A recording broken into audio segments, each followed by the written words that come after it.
In the middle of the deepest rainforest, far away from any other metropolis in the world, lies a city that seems like a forgotten relic in an endless sea of trees, Manaus. For most of the year, the city can only be reached by plane or boat, making it one of the most remote major cities in the world.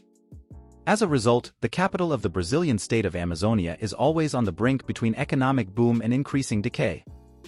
But how could such a large city be built in the middle of the jungle? How does the city manage to support itself, and why is the city suffering right now? We take a look at all these fascinating questions in today's video. Before European explorers penetrated this region, the area where Manaus is located today was inhabited by various indigenous tribes. These peoples had their own cultures, languages and traditions, and for a long time they lived in harmony with the rainforest. However, from the year 1600, the Portuguese penetrated deeper and deeper into their colony of Brazil, and the tropical rainforest was no longer safe from the colonizers. In the course of their expansion, Portuguese explorers and settlers established small trading posts along the Amazon and its tributaries. These posts served as strategic points for trade and exploration of the vast Amazon basin. They also served as military bases, as the Dutch were feared to be expanding from the north. And one of these posts, known as Barra do Rio Negro, became the origin of today's city of Manaus. Incidentally, the name Manaus itself comes from the local indigenous language and means Mother of the Gods. During this early phase, Manaus was mainly a center for trade in local products such as fish, fruit and wood. The city was still tiny at the time and its infrastructure primitive, but it laid the foundations for the later growth and development that was to begin in the year 1880.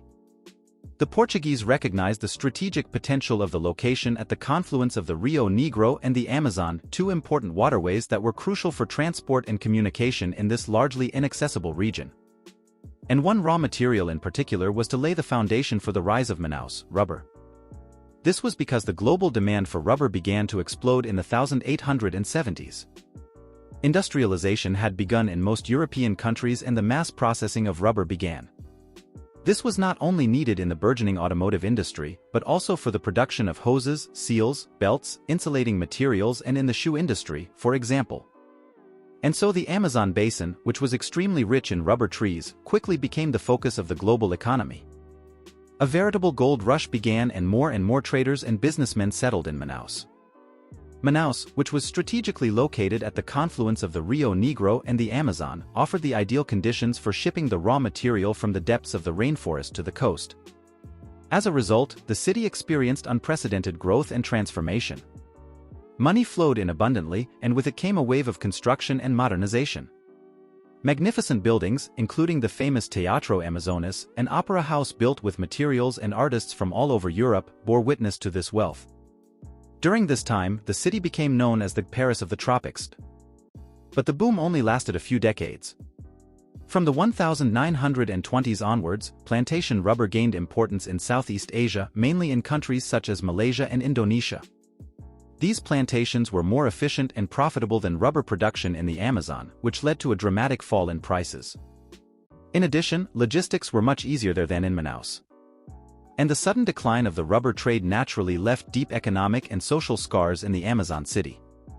Many of the rich rubber barons lost their fortunes and more people left the city, which now seemed to be falling apart piece by piece. Whereas the city had previously been home to over 100,000 people, the population now dwindled to just a few tens of thousands. But despite the great challenges, the inhabitants of Manaus proved resilient, as they so often do, and the Brazilian government soon had an idea to trigger a new boom in the city. And so, in the year 1967, the Manaus Free Trade Zone was born.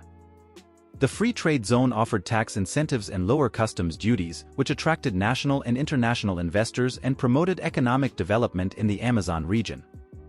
As a result, Manaus experienced a diversification of its economy. In addition to traditional industries, new industrial sectors developed, particularly in the fields of electronics, chemicals and automotive supply. Industrial development also led to rapid population growth. Many people moved to Manaus, attracted by the new job opportunities and the promise of a better life.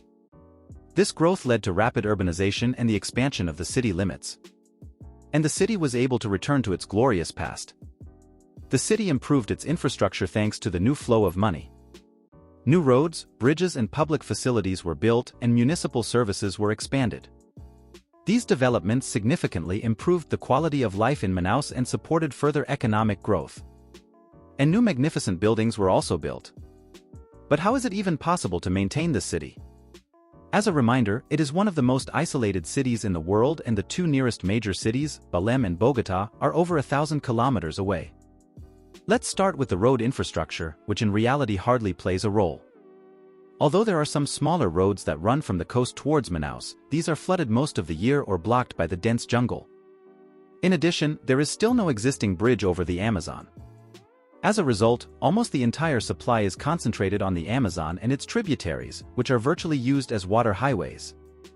They are the central arteries for Manaus, without which the city would probably not be able to survive.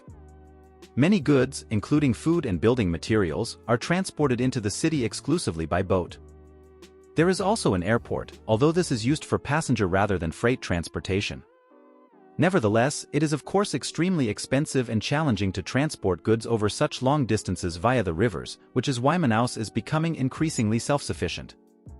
Fish and fruit are sourced from the rainforest, electricity is largely generated by local, renewable energy sources, and the Amazon water is made drinkable by extensive water treatment plants. Manaus also has a modern communications network, including modern broadband internet and mobile telephony, which is essential for trade, education, and personal communication, especially to remote areas.